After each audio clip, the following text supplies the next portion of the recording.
And we're back right here on the amazing 102.5 with The Lift. And we have in the studio audience with us today my brother from another mother, Mr. Jason. Hey. And he is talking about how he had the little repo, y'all, and all that kind of stuff. Oh, my No, really. goodness. He's lending himself transparent as we dig deeper into the topic on financial literacy, which is our focus series for this month. And so we were just talking about this idea that there are things that we can do to change. And I'd asked you before the break, so what for the person who's saying there's just nothing I can change? What are some practical examples, a way that you would ask them to process their life to really identify ways that they really could change?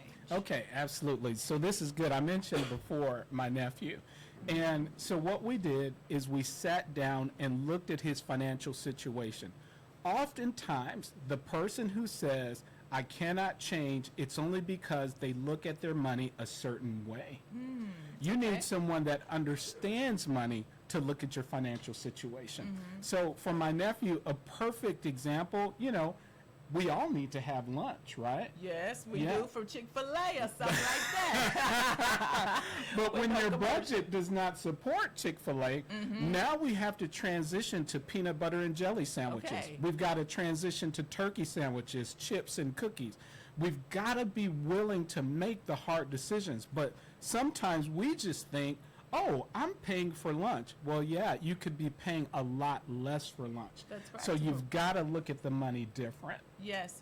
And I want us to really see that all of us have accessibility to change. Many of us do things basically, when you're saying it's out of habit, Absolutely. without really considering that you're not even saying that we have to completely eliminate that habit. We just need to do differently. You're not saying I got to start fasting during lunchtime.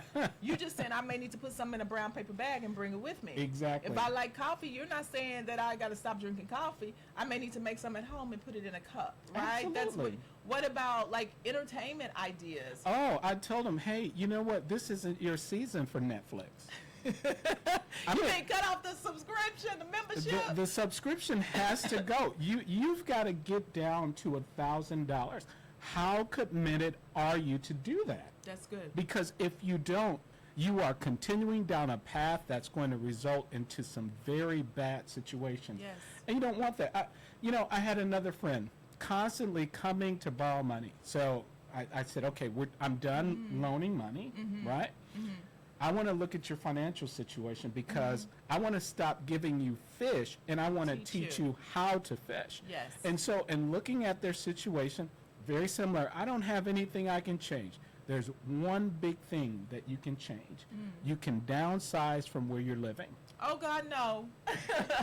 Yes, but it is an option. It is an option, Yes. and that was the option that was really going to transform their financial situation. But he wasn't willing to do so. Yes.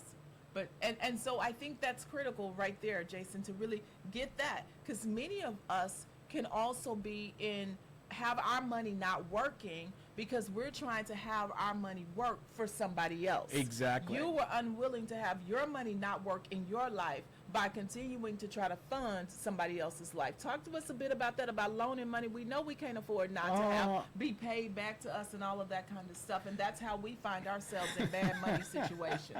Okay, so here's the basically here's how you need to look at it.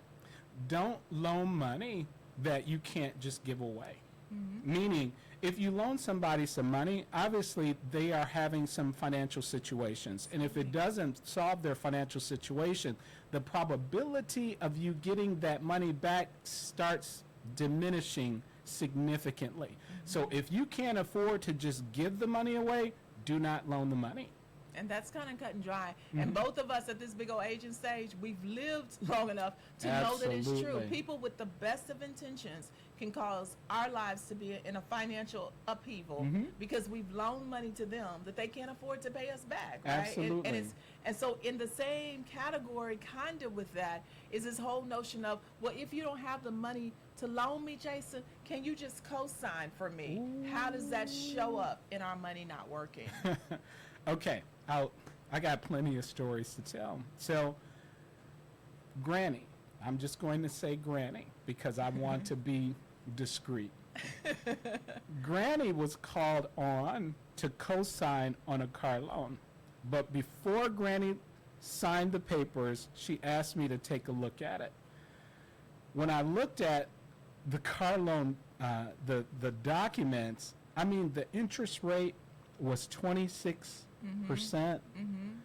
The car cost, I think, $15,000, and they would have ended up paying $40,000. Here's the problem with co-signing.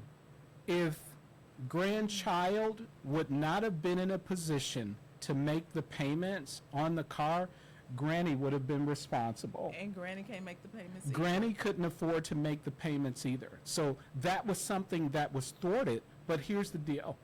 If I can't loan you the money, I am not co-signing for you, because you have to think of it this way. If I co-sign the loan, it's my loan too. Yes. It's my loan too. Yes.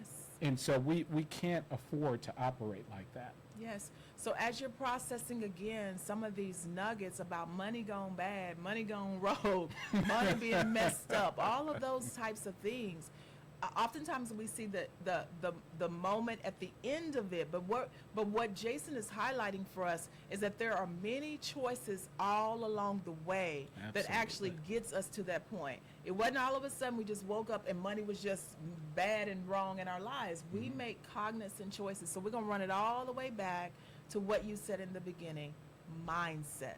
Yes. Mindsets about money. We're going to run to a commercial break real quick, and we'll come back. And Jason, I'll have you just give us on the other side of it then, if you had just one solid nugget that you would want to give the people about their mindsets as it relates to money and staying out of money messes, what would that be? Y'all keep the dials right there. We'll be right back on the amazing 102.5 hosting The Lift.